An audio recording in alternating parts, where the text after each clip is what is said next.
Hello, my dear students. This is Naveen. Welcome to my channel Math with Sanjay sir. आज हम लोग discuss करने जा रहे हैं एक चैप्टर फिजिक्स का जो कि क्लास 9 का है। उसका नाम रहेगा मोशन। मोशन हम लोग आए दिन देखते रहते हैं कि कोई वस्तु यहाँ से वहां जा रही है, यहाँ से वहां जा रही है, सभी को हम लोग मोशन ही बोल देते हैं। आखिर ये मोशन क्या है? तो मोशन एक रिलेटिव टर्म है जिससे हम लोग क्या करते हैं, देखते हैं कि वस्तु कहाँ से कहाँ तक जा रही है, वह अपने परिवेश के साथ, अपने सराउंडिंग के साथ क्या चेंजेस ला रही है, वही हम लोग का मोशन होगा। तो पहले मोशन का डेफिनेशन तो हम लोग समझ लेते हैं।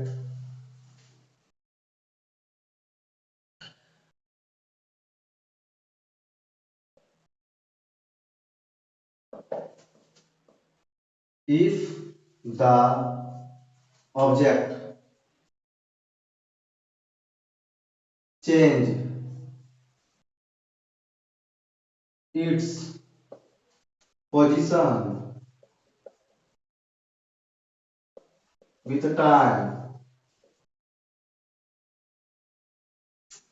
Relative to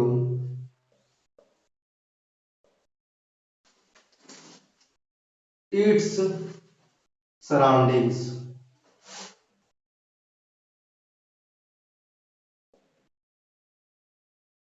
then the object is said to be in motion। इसका मतलब क्या हुआ? यदि कोई वस्तु अपने सराउंडिंग के साथ समय जैसे परिवर्तित होगा, वह यदि चेंजेस ला रही है तो उस वस्तु को बोलेंगे कि वह वस्तु मोशन में है। जैसे समझिए कि एक प्लेटफॉर्म है और उसमें कुछ देर बाद एक ट्रेन आई, थोड़ी देर बाद वो वहां से गुजर गई, तो हम लोग बोलेंगे कि वह ट्रेन मोशन में है। उसी तरह एक प्लेग्राउंड की कल्पना करते हैं जिस पर बच्चे दौड़ते हैं या खेलते हैं। हम लोग देखते हैं कि बॉल कहीं और पर है और बॉल कहीं और पर है, वहां से गोलकीपर बॉल को कैरी करता है, बॉल को हिट करता है और सभी बच्चे भागते रहते हैं आसपास। हम लोग देखते हैं कि तुलनात्मक रूप से कि बॉल कहीं और पर है या फिर ग्राउंड में पेड़ पौधे कहीं और पर है और वस्तु भागते रहते हैं, सब चीज तो रुका हुआ है, लेकिन वह सभी बच्चे दौड़ते रहते हैं। तो ये सभी को हम लोग बोल पाएंगे कि वह सभी मोशन पर है। अब इसके बाद हम लोग कल्पना करेंगे रेस्ट के बारे में। आखिर ये रेस्ट क्या है? तो रेस्ट को ऐसे समझेंगे, कुछ इसी तरह उसका डेफिनेशन आ जाएगा। If the object does not change its position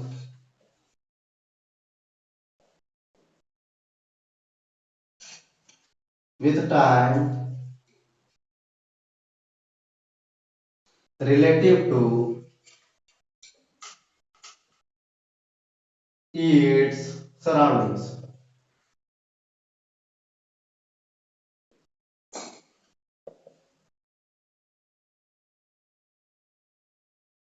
then the object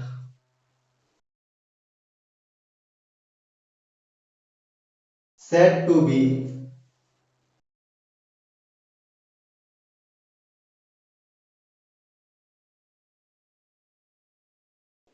in rest। ऐसे समझिए अब इसको कि आप कहीं एक प्लेटफॉर्म के सामने बैठे हैं और होता है क्या कि आप समय के साथ वहीं पर बैठे हुए रहते हैं। समय तो चेंज हो रही है लेकिन आप जो है प्लेटफॉर्म से कहीं गति नहीं कर रहे हैं। या फिर ऐसे समझ सकते हैं कि हम लोग एक मैदान में बैठे हुए हैं और मैदान में पेड़ है, कुछ पत्थर रखे हुए हैं। वो क्या होगा कि समय के साथ अपने स्थान में परिवर्तन नहीं ला रही है, तो वो सभी वस्तुएं रेस्ट में कहलाएगी।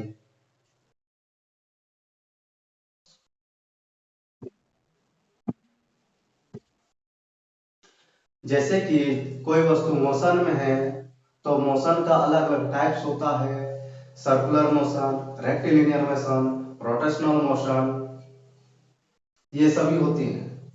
लेकिन हम लोग बात करेंगे इस चैप्टर में फिलहाल वन डायमेंशनल मोशन के बारे में, जिसे हम स्ट्रेट लाइन मोशन या फिर रेक्टिलिनियर मोशन भी कहेंगे। आखिर ये वन डायमेंशनल मोशन है क्या, इसको समझिए। 1D motion.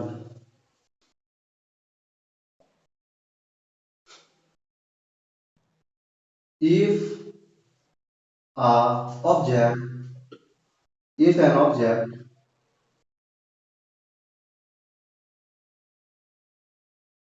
follows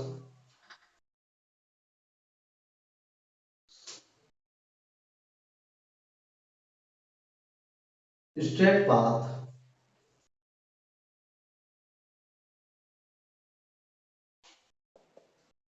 then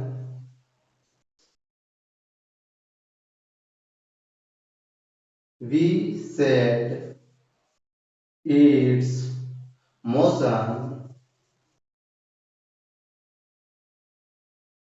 is 1D motion।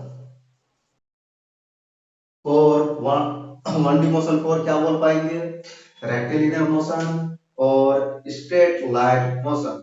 Example को समझिए कि एक स्ट्रेट ट्रैक है जिस पर एक ट्रेन जा रही है, तो हम लोग कहेंगे कि उस ट्रेन की जो मोशन है वो मोशन स्ट्रेट लाइन मोशन होगा।